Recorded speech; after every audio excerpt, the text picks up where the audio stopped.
നമസ്കാരം. മല്ലു ഫുട്ബോളിന്റെ മറ്റൊരു വീഡിയോയിലേക്ക് എല്ലാവർക്കും സ്വാഗതം. അങ്ങനെ 28ാമത്തെ ലലീഗ ടൈറ്റിൽ ബാഴ്സലോണ സ്വന്തമാക്കിയിരിക്കുകയാണ്. ഇന്ന് നടന്ന മത്സരത്തിൽ എസ്പാനിയോളിനെതിരെ 2-0 ഒരു കിടിലൻ വിക്ടറി നേടിക്കൊണ്ടാണ് അവര് കിരീടം സ്വന്തമാക്കിയിട്ടുള്ളത്.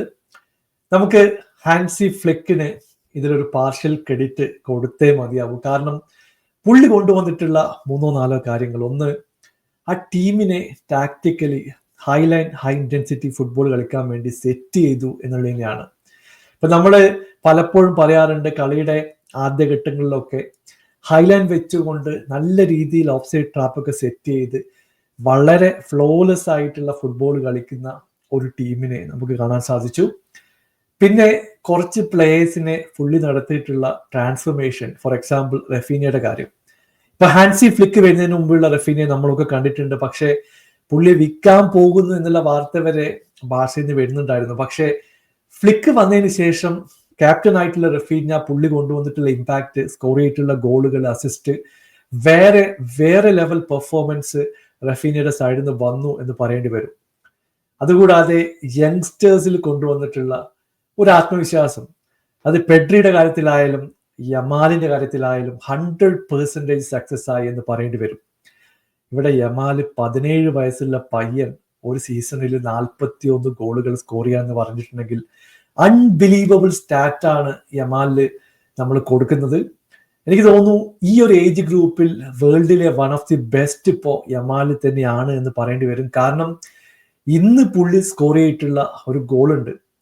കോൺഫിഡന്റ് ആയിട്ട് റൈറ്റ് വിങ്ങിലൂടെ വരിക, എന്നിട്ട് ലെഫ്റ്റ് വിങ്ങിലേക്ക് പോകുന്ന ആ ഒരു എഡ്ജിൽ വെച്ചിട്ട് എടുത്ത ഷോട്ട് ഇഞ്ച് പെർഫെക്റ്റ് ആയിട്ട് പോസ്റ്റിന്റെ ലെഫ്റ്റ് ഹാൻഡ് സൈഡ് കോർണറിലേക്ക് പോകുന്ന ബ്രില്യൻ്റ് ആയിട്ടുള്ള ഒരു ഗോളാണ്. ഇപ്പൊ ഈ സീസണിൽ യമാലിന്റെ കാലിന്ന് 5-6 തവണ ഈ ഒരു ഷോട്ട് നമ്മൾ കണ്ടിട്ടുണ്ട്.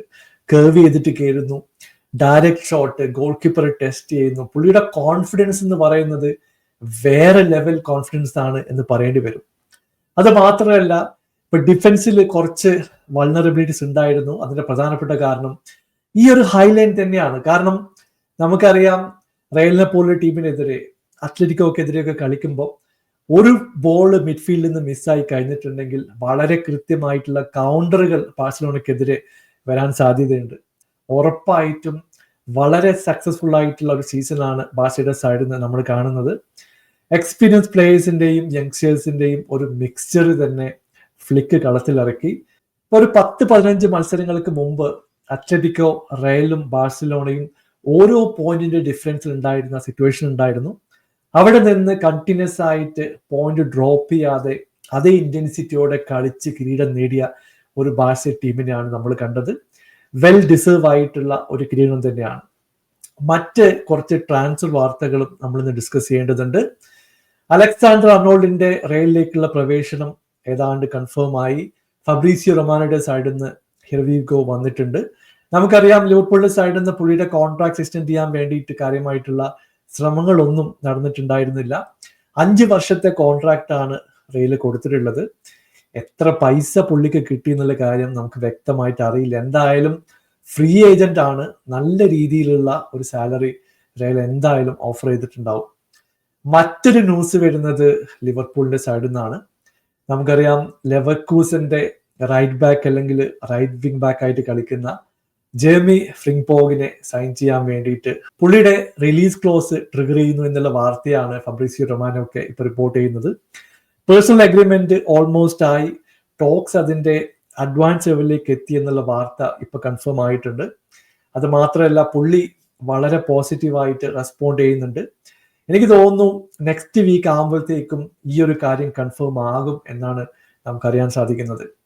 മറ്റൊരു ന്യൂസ് വരുന്നത് ഇതുപോലെ തന്നെ ബോൺമത്തിന്റെ ഡിഫൻഡർ ആയിട്ടുള്ള ഡീൻ ഹോയ്സനെ റയൽ സൈൻ ചെയ്യാൻ പോകുന്നു എന്നുള്ള വാർത്ത ഇപ്പൊ കൺഫേം ആയി കഴിഞ്ഞു. 50 മില്യന്റെ റിലീസ് ക്ലോസ് ആണ് ബോൺമത്തിനെതിരെ ട്രിഗർ ചെയ്യാനുള്ള ഒരു കോൺഫർമേഷൻ ഇപ്പൊ വന്നിട്ടുള്ളത്. എനിക്ക് തോന്നുന്നു ഫുൾ പേയ്മെന്റ് റയൽ ഇപ്പൊ കൊടുക്കുന്നില്ല. ഒരു ഇൻസ്റ്റാൾമെന്റ് ആയിട്ട് എനിക്ക് തോന്നുന്നു 15-16 മില്യന്റെ 4-5 ഗഡുക്കളായിട്ടാണ് പേയ്മെന്റ് കൊടുക്കാൻ പോകുന്നത്.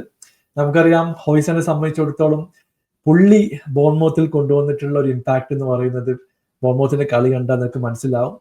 വളരെ യങ് ആയിട്ടുള്ള ഒരു ഡിഫൻഡറാണ്. റയൽ പോലുള്ള സ്ഥലത്തൊക്കെ പോയി കഴിഞ്ഞിട്ടുണ്ടെങ്കിൽ പുള്ളിയുടെ ലെവല് ഒരു നെക്സ്റ്റ് ലെവലിലേക്ക് പോകുന്നുള്ള കാര്യത്തിൽ യാതൊരു സംശയവുമില്ല.